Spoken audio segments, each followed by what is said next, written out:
আসসালামু আলাইকুম। স্বাধীন, আপনাকে যুক্ত করা হয়েছে, আনমিউট করে বলুন। ভাইয়া, ফারাজ ভাইয়া শুনতেছেন? হ্যাঁ, শোনা যাচ্ছে ভাই, বলুন। হ্যাঁ, ওই যে আমি আর কি বলতে চাচ্ছিলাম যে ইসলামে যে পর্দার বিধান আছে, তাই না? এটা এটা কি মানে এই বিধানকে কি আপনাদের কাছে আর কি খারাপ মনে হয়? আপনাদের আর কি মতামত শুনতে চাইতেছিলাম। আ- পর্দার বিধানের মধ্যে কোনটা বলতেছেন ভাই? পর্দার বিধান নারীদের বলতে পর্দার ধরেন বিধানের কথা বলতেছেন? নারী পুরুষ উভয়ের হইতে মানে উভয়ের আমি তো জানি ধরেন পুরুষদেরও পর্দা আর রুলস আছে, হুম। মেয়েদেরও আছে। যেমন পুরুষদের ধরেন নাভির থেকে হাঁটুর নিচ পর্যন্ত ঢেকে রাখতে হবে, এরকম হুম। আছে। তো আমার কাছে জি। আমি মানে কোন পার্সপেক্টিভ থেকে এই প্রশ্নটা করতেছি সেটা আমি বলতেছি। তো আমার কাছে মনে হয় কি ধরেন নারী পুরুষ উভয় যদি পর্দা করে থাকে, তাহলে এটার বেনিফিট হচ্ছে আহ ধরেন একটা আমি যদি ধরেন আমি একটা মেয়েকে সবসময় ধরেন খোলামেলা অবস্থায় দেখতেছি, আর একটা মেয়েও আমাকে সবসময় খোলামেলা অবস্থায় দেখতেছে। এই ব্যাপারগুলো একসময় ধরেন নরমালাইজ হয়ে যাবে। তো ওই কন্ডিশনে ধরেন একটা সময় আমার কাছে মনে হয় যে আ ধরেন এই যে একটা মেয়ে ছেলেকে দেখলে যে আকর্ষণ ফিল করে, এবং একটা ছেলে একটা মেয়েকে দেখলে যে আ আকর্ষণ ফিল করে, এটা আস্তে, আস্তে নরমালাইজ হয়ে গেলে মেবি আ প্রব মেবি এটা প্রবলেম হবে একসময়। কারণ সবসময় আমি চোখের কিরকম সামনে প্রবলেম? দেখতেছি। কিরকম প্রবলেম হবে প্রবলেম বলতে হবে? ধরেন একসময় ধরেন আ মেয়ের প্রতি মানে ধরেন আগ্রহ কমে গেল। ধরেন আমার ওয়াইফ আমি যাকে বিয়ে করলাম, তো ধরেন তার প্রতি আমার আগ্রহ কমে গেল। উম মানে সবসময় আচ্ছা। আমি তাকে খোলামেলা আহ, অবস্থায় দেখতেছি। তো মানে এটা কি আগ্রহ ভালো কমে যায় মানে কি, পর্দা কি আগ্রহ এটা কমে ভালো যায়? বিধান কিনা? দাঁড়ান, একটু একটু হ্যাঁ। একটু বুঝে নি ভাই। আগ্রহ কমে গেলে আউটকামটা কি হবে? ধরেন এটা ধরেন মেডিকেল প্রবলেম। অনেকেরই তো যেমন? ধরেন যেমন অনেকেই যেমন? ধরেন মেডিকেলি ট্রিটমেন্ট নেয় যে হ্যাঁ, মানে এই যে অনেকে যে যৌন চিকিৎসা নেয়, যে তার ছেলের প্রতি তার মেয়ের প্রতি মানে ওরকম আকৃষ্ট ফিল করে না তার, এরকম অনেকে চিকিৎসা নেয় না? তো আমি আপনি আরকি কি ওই বলতে ব্যাপারটা চাচ্ছেন যে নিয়ে সে কথা বলতেছি। সমকামী হয়ে যাওয়ার একটা পসিবিলিটি থাকে, এটা কথা বলছেন? আহা না, না, না, সেটা বলতেছি না। ধরেন অনেকেই আছে তার ওয়াইফ এর সাথে ধরেন আ উম আ সেক্স করতে আগ্রহী তার মাইন্ড আচ্ছা, আচ্ছা। কি বলে এটাকে? আচ্ছা, ঠিক আছে, ফাইন। মানে তার সেক্সুয়াল চাহিদা কমে যাবে যদি কোনো হ্যাঁ, মেয়েকে হ্যাঁ, হ্যাঁ, মানে পর্দা ছাড়া দেখে, তার সেক্সুয়াল চাহিদা কমে যাবে, ফাইন। হ্যাঁ, হ্যাঁ। ভাই, আপনার মাইন্ড করেন না, স্বাধীন ভাই, আপনার পিতামাতা কি বিবাহিত? জীবিত হুম। আছেন ওনারা? হ্যাঁ, হ্যাঁ, হ্যাঁ, উনারা তো জীবিত। তারা তো বিবাহিত, তাই না? জি, জি। তারা কি একজন আরেকজনের প্রতি আকর্ষণ ফিল করে নাকি করে না? আ এটা তো ধরেন আমি তো তাদের ব্যাপার বলতে পারব না। মানে আপনার পিতামাতা তো একসাথে থাকে, আকর্ষণ ফিল না করলে তো একসাথে থাকার কথা না। হ্যাঁ, হ্যাঁ, হ্যাঁ, তারা তো একসাথেই দরজা আছে। তো আটকায় মাঝে মাঝে, দরজার মধ্যে তো আটকায়, আটকানোর তো কথা, তাই না? হ্যাঁ, হ্যাঁ, হ্যাঁ। ভাই, আপনার পিতামাতা কি একজন আরেকজনকে উলঙ্গ দেখে বহু বছর ধরে? আপনার বয়স কত, স্বাধীন ভাই? আমার বয়স ধরেন 23-24 এরকম। 23 বছর, তাহলে ধরেন 25 বছর, ধরেন 24 বছর, 24 বছর আপনার পিতামাতা একজন আরেকজনকে উলঙ্গ দেখে আসতেছে। তাদের মধ্যে কি আকর্ষণ কমে গেছে ভাই? মানে আকর্ষণ শেষ আ সাধারণত?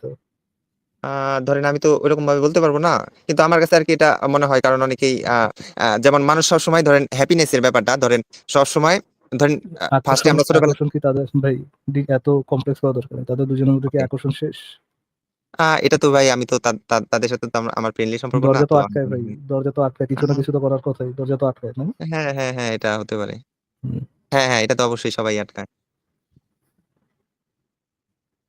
ভাই, আপনার পিতামাতা নিজে একজন আরেকজনের মানে উলঙ্গ দেখে, আমার পিতামাতা একজন আরেকজনকে উলঙ্গ দেখে, তাদের যদি আকর্ষণ শেষ না হয়, জি। আপনি একটা জিনিস বলতে পারেন। দেখেন, একটা জিনিস বলতে পারেন, ফর এক্সাম্পল দেখেন, আপনি খেয়াল করবেন যে আম এশিয়ার রাস্তাগুলাতে, এই যেখানে হচ্ছে আপনার কট্টর ইসলামিক আপনার বোরকা টোরকার ইয়াগুলাতে, ওই হ্যাঁ, বোরকা টোরকা ফলো করা হয় ওই এরিয়াগুলোতে, ওই সমাজগুলোতে, মেয়ের যখন কিছু না কিছু দেখতে পারে, ধরেন কিছু একটা পায়ের পায়ের গোড়ালি দেখতে পারলো, চুলের একটু ইয়ে দেখতে পারলো। এই যে আমাদের মাদ্রাসার পোলাপাইনের যে একটা সমস্যা হচ্ছে যে রাস্তা, তাদের মেয়েদের জামা কাপড় দেখতে পারে, মেয়েদের জামা কাপড় দেখে তাদের মাথা ব্যথা খারাপ হয়ে যায়।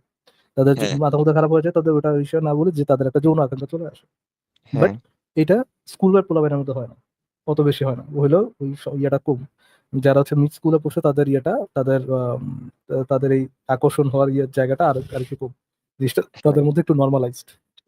তারা জিনিসটা রিয়েলাইজ করতে পারে যে একটা পুরুষের শরীর একটা নারীর শরীরের মধ্যে তেমন বেশি কোনো পার্থক্য নাই। যেটা আছে কি আছে, নারীদের শরীরে কিছু এক্সট্রা ফ্যাট, এক্সট্রা চামড়া, এক্সট্রা চর্বি আছে, তাই তো?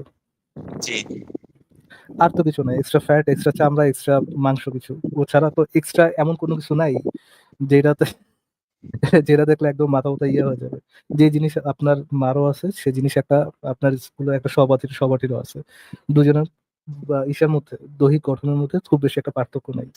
হ্যাঁ, আপনি এইটা, এই যে মেয়ের একটা জামা দেখে উতলা হয়ে যাওয়া, মেয়ের একটা চুল দেখে উতলা হয়ে যাওয়া, আহ, এই এই যে নিজেকে সেক্সুয়ালি ডিপ্রাইভ করে এরকম মাথা খারাপ লোক না হয়ে এই জিনিসটা রিয়েলাইজ করা, এই জিনিসটার সাথে এই জিনিসটা একসেপ্ট করা, এই জিনিসটা মেনে নেওয়া যে ভাই আম, একটা নারীর শরীর একটা পুরুষের শরীর, বেসিক্যালি শরীর রক্তে মাংসে করা কিছু শরীরই, এবং আহ, এমন এক্সট্রাঅর্ডিনারি কিছু নাই কোনো নারীর মধ্যে যে জিনিস অন্য নারীর মধ্যে নাই। বায়োলজির বইতে যে জিনিস পড়া যায় না, যে জিনিস জানা যায় না, জানা অসম্ভব, এরকম কোনো কিছু নাই। একই জিনিস, একটা নারীর প্রতি আকর্ষণ কখন, ফর এক্সাম্পল আমি আমার কথা বলতে পারি, কখন আসে, যখন হচ্ছে আমি নারীটাকে চিনি, জানি তার চিন্তাধারার সাথে আমার চিন্তাধারার মিল আসে, যখন তাকে নিয়ে আমি একটা ভবিষ্যতের চিন্তা করতে পারি, তখন হচ্ছে আমার ওই নারীর প্রতি একটা আকর্ষণ কাজ করে, একটা ড্রিম কাজ করে, ওকে তার সাথে আবার কিছু একটা ফিউচারে হওয়া পসিবল। বাট হ্যাঁ, ভাই রাস্তাঘাটে একটা নারী আছে, ফর এক্সাম্পল ধরেন আপনি রাস্তাঘাটে যাচ্ছেন, একটা একটা নারী দেখলেন যে পাগল, তার বুকে ওড়না নেই, তার জামা ছেঁড়া, তার পিঠের অর্ধেকটা হয়তো ছিঁড়ে গেছে, বা তার পায়জামার এক সাইডে ছেঁড়া, বা পায়জামাটা উঠার একটা হাঁটু পর্যন্ত, ওটা দেখে কি আপনি আকর্ষণ ফিল করেন? না, না, আমি নরমালি করি ফিল না। ফিল করেন না, তো কারোরই ফিল করার কথা না। আমরা তখন বুঝতে পারি যে এটা জাস্ট একটা বডি, এই বডির বাইরে অন্য অন্য অন্য ইয়া নেই। কারোর উপর আকর্ষণ হওয়া উচিত তার বডির উপর বেস করে না, বেস করে যে সে কি রিপ্রেজেন্ট করে as a human being, as a women, সে কি রিপ্রেজেন্ট করে, তার চিন্তাধারা কেমন, সে তার কথাবার্তা কেমন, তার স্কিল কেমন কোনো কিছু সম্পর্কে, সেটার প্রতি মানুষের আকর্ষণ থাকা উচিত। তার কেয়ারনেস কেমন আপনার প্রতি, সেটার প্রতি মানুষের আকর্ষণ থাকা উচিত। আলটিমেটলি ভাই বিয়ের পরে যার সাথেই আপনি বিয়ে করেন, আপনি হয়তো বা বিয়ে করেন নাই, যার সাথে বিয়ে করেন, একটা সময় যাওয়ার পর আপনি যার সাথে বিয়ে করবেন তার বডি নষ্ট হয়ে যাবে, ইনক্লুডিং আপনার বডিও নষ্ট হয়ে যাবে। বিশাল বড় পেট বের হয়ে যাবে, আপনার ইরেকটাইল ডিসফাংশন হওয়া শুরু করবে, আপনার মাথার চুল পড়ে যাবে, আপনার মাড়ির কিছু দাঁত পড়ে যাবে, কানে কম শোনা শুরু করবে, হার্টের সমস্যা হবে, লিভারের সমস্যা হবে, অনেক ধরনের সমস্যা হবে। হ্যাঁ, আপনাকেও দেখতে আকর্ষিত লাগবে না, আপনার ওয়াইফকে দেখতে আকর্ষিত লাগবে না, একজন আরেকজনের কাছে হয়তোবা আকর্ষণ লাগাটা কমে যাবে। যেমন আপনার ফাদার মাদার যখন বিয়ে হয়েছিল তাদের আকর্ষণটা অনেক বেশি ছিল, ধীরে ধীরে আকর্ষণটা একটু কমছে, এটাই স্বাভাবিক, এটাই হ্যাঁ, হয়। কিন্তু আর দিনের শেষে কি টিকে থাকে? এই যে এত বছরের বয়স, এত বছরের হচ্ছে আপনার পিতামাতার আমার পিতামাতার বিয়ের সম্পর্ক কি টিকে থাকবে? টিকে থাকবে তাদের মধ্যে ভালোবাসা, তাদের মধ্যে আন্ডারস্ট্যান্ডিং, তারা একজন আরেকজনের জন্য কি স্যাক্রিফাইস করেছে, তারা তাদের ফ্যামিলির জন্য কি স্যাক্রিফাইস করেছে, তারা একজন আরেকজনের কি ধরনের কেয়ার করছে, ছোট ছোট কি কি লাভেবল কিছু ইয়ে করছে। আম, আমি ফর এক্সাম্পল ধরেন আপনি আপনার মা, আপনি আর আপনার বাবা আহ, জি, কোথাও দাওয়াতে গেলেন, আপনার মা আম, আহ, খাবার বাড়ার সময় বড় একটা রান আপনার বাবার গায়ে বাবার প্লেটে দিল, তারপর একটা একটা পিস হচ্ছে আপনার তার বাবার ইসে দিল, মানে তার নিজের ফাদারের প্লেটে দিল। হ্যাঁ, আপনার বাবা যখন দেখবে যে তার নিজের ফাদার থেকে তাকে একটা বড় পিস দিচ্ছে, তখন কি বুঝে, এবং সে যত নিছে, সে যতটুকু মাংসের পিস দিচ্ছে তার থেকে বড় পিস আপনার ফাদারকে দিচ্ছে, কি কি দেখবে, কি রিয়েলাইজ করবে যে তার প্রতি, আপনার ফাদারের প্রতি আপনার মাদার একটা আকর্ষণ কাজ করে। এই যে ছোট হ্যাঁ, ছোট কাজগুলো, এই জিনিসগুলো ইফেক্ট, মানে এই জিনিসগুলাই দিনের শেষে বা বছরকে বছর শেষে মানুষের মনে থাকে। এই জিনিসগুলাই একজন আরেকজনের প্রতি আকর্ষণটা ধরে রাখে। বডি ভাই আজকে আছে কালকে নাই। জি, একটা ওই ব্রেস্ট ছাড়া, যে আপনি যে ব্রেস্ট গুলো হচ্ছে আপনি দেখবেন মোড়া মানুষেরও থাকে, ওরকম ব্রেস্ট হ্যাঁ, ছাড়া এক্সট্রা অর্ডিনারি তেমন কিছু নাই ভাই। ওই আহ, ওই ব্রেস্ট এক না এক সময় যাওয়ার পরে ওটাও এরকম আকর্ষিত থাকবে, মানে আকর্ষণীয় থাকবে না, ওটাও এক সময় না এক সময় ইয়ে হয়ে যাবে, এটা রিয়ালিটি। বাট উম, দিনের শেষে জি, আপনাদের মধ্যে যদি আন্ডারস্ট্যান্ডিং থাকে, ওটাই বেটার কাজ করে। আর আপনি বললেন যে পর্দার ইয়েটা কি, পর্দাটা কি আমি পছন্দ করি কি করি না, যে কোনো হ্যাঁ, কিছু যেটা হচ্ছে আপনি ইনফোর্স করে দিচ্ছেন যে আহ, ধরেন এটার আপনি উপকারিতা, স্ট্রেট আপ উপকারিতা না দেখায় আপনি যদি ইনফোর্স করেন যে এই জিনিসটা এই জন্য রিজনেবল, এই জিনিসটা না দেখে আপনি যদি ওই লটা ইনফোর্স করে দেন, তাহলে তো এটার সপক্ষে থাকার কোনো রিজন নাই আসলে। হ্যাঁ। আপনি কি পর্দার অরিজিনটা জানেন যে কিভাবে ইসলামের পর্দার বিধানটা চালু হলো? উম, না, আপনাদের লাইফ থেকে একটু জাস্ট আমার এটুকু মাথায় আছে যে ওই দাসী আর হলো কুরাইশ বংশের মেয়েদের সম্ভবত আলাদা করার জন্য এরকম কিছু জি। একটা। আচ্ছা, আপনি একটু অরিজিন অফ হিজাব লিখে ইউটিউবে সার্চ করেন। হ্যাঁ, দি অরিজিন অফ হিজাব, কি লিখে সার্চ করবেন? অরিজিন অফ হিজাব। দি অরিজিন অফ হিজাব। তো আপনি ওকে। অ্যাপোস্টেট প্রফেটের একটা ভিডিও পাবেন, একটা ভিডিও পাবেন এটা সম্পর্কে, হিজাবের অরিজিন সম্পর্কে, অরিজিন মানে তো জানা নাকি? জি, জি, জি, উৎপত্তি। উৎপত্তি, হ্যাঁ। আম, হিজাবের একটা অরিজিন হচ্ছে যে নবী মোহাম্মদের ওয়াইফ ছিল সাউদা। সাউদার নাম শুনেছেন আপনি? জি না, মাত্রই শুনলাম। সাউদা নবী মোহাম্মদের মোস্ট প্রবাবলি সেকেন্ড বেবি। তো সাউদা যখন তার ওয়াইফ, সাউদা যখন মানে তারা তো দিনের বেলা বাথরুমে যেত না, ওই সময় তো বাথরুম ছিল না, খোলা ময়দানেই তারা ইয়ে করতো। তারা যখন ওয়াশরুমে যাচ্ছিল, মানে মাঠে ঘাটে করতে যাচ্ছিল, টয়লেট করতে যাচ্ছিল, তখন তার নবীর এক সাহাবী ওমর, ওমরই মনে হয়, হ্যাঁ, ওমর, তাকে দেখে টিজ করে আর কি। ও সাউদা, আমি তোমাকে দেখে ফেলেছি, ও সাউদা, আমি তোমাকে দেখে ফেলেছি। সাউদা যখন এই ঘটনা দেখে, এই টিজিং দেখে বিরক্ত হয়, তখন সে নবীর কাছে যে কমপ্লেইন করে এই সম্পর্কে যে আহ, উম, আপনার সাহাবা ওমর আমাকে রাস্তার মধ্যে এরকম টিজ করছে, বিরক্ত করছে।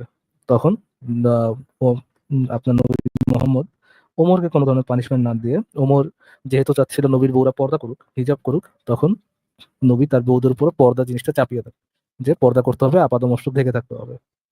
বুঝতে পেরেছেন? হ্যাঁ, জি, জি, জি। এবং ওমর এই কাজটা করতে যাচ্ছিল এই জন্য যেন সেই সময় মুক্ত নারী, যারা হচ্ছে ইসলাম অনুযায়ী যারা আম, মুসলিম, এবং যারা হচ্ছে দাসী, যাদেরকে যুদ্ধক্ষেত্র থেকে ধরে নিয়ে আসা হয়েছে, বা কোনো একটা দাসদাসীর মেলা থেকে, আম, দাসদাসীর কিনে কোনো একটা আনছে। হাট থেকে কিনে নিয়ে আসা হয়েছে, ওইরকম দাসদাসী এবং মুক্ত নারী এই দুজনকে যেন আলাদা করা যায়, এই জন্য পর্দার বিধানটা চালু করা হয় আর কি। আহ, বুঝতে জি, পারছেন? জি ভাইয়া, বুঝতে পারছি। আহ, আর আরেকটা কোশ্চেন হচ্ছে, এটা মানে অন্য আরেকটা মানে জাস্ট অন্য টপিকে।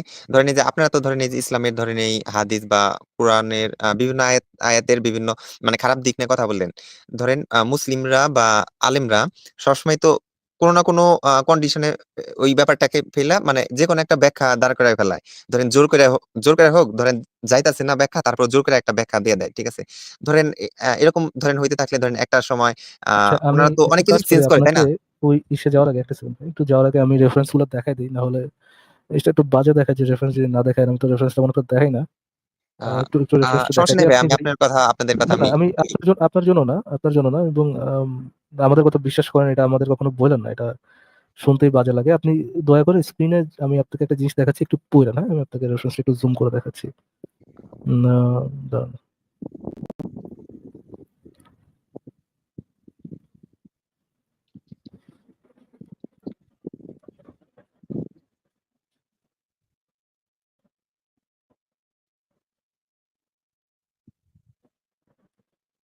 আচ্ছা, এখান থেকে একটু পড়তে পারেন ভাই? এই যে জাকারিয়া ইবনু হ্যাঁ, হ্যাঁ। এইখান থেকে বলেন, তিনি বলেন পর্দার বিধান। জি।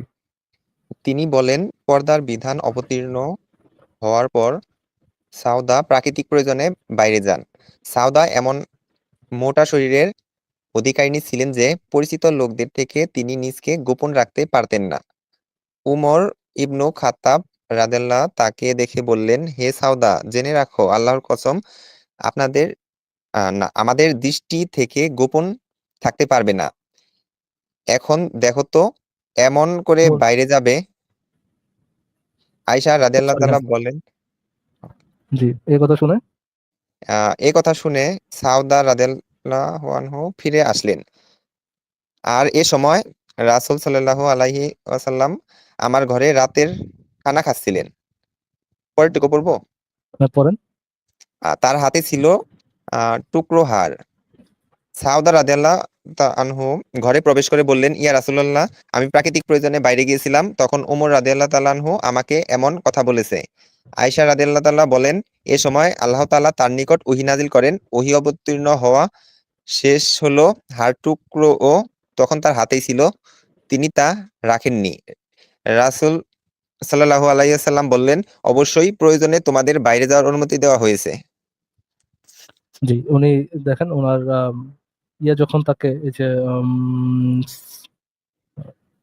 উমর ইবনু খাত্তাব, মানে খাত্তাবের পুত্র উমর, যখন তাকে দেখে বলে যে ও সাউদা, ও সাউদা, জেনে রাখো, আল্লাহর কসম, আমার দৃষ্টি থেকে গোপন রাখতে পারবে না, এখন দেখো তো তুমি কিভাবে বেড়ে যাবে, এরকম যখন তাকে টয়লেটে যাওয়ার সময় যখন তাকে আটকায়, এই কথা শুনে বিরক্ত হই তো আপনার ইয়া বলে, আম, আহ, এই যে আপনি সাউদা নবীকে এই কথা বলে, তখন নবী সাউদাকে কোনো ধরনের কথা না শোনায়, সরি, উমরকে কোনো ধরনের কথা না শোনায়, সে বরং সাউদাকে বলে যে তুমি এরপর তুমি বাকে বাইরে যাওয়ার অনুমতি দেওয়া হয়েছে, কিন্তু উমরকে এটা নিয়ে কোনো ধরনের ইয়ে শোনায় না, কোনো ধরনের পানিশমেন্ট আর কি, সে পানিশমেন্ট বা কোনো ধরনের বকাঝকা করা, নাথিং, কিছু করে না। ও ঠিক আছে ভাইয়া। ভাইয়া এই ওমর কি ধরেন ওই খলিফা ওমর? জি, খলিফা উমর, জি। উনি নবীর বউকে এরকম করছে? জি। ও আচ্ছা আচ্ছা।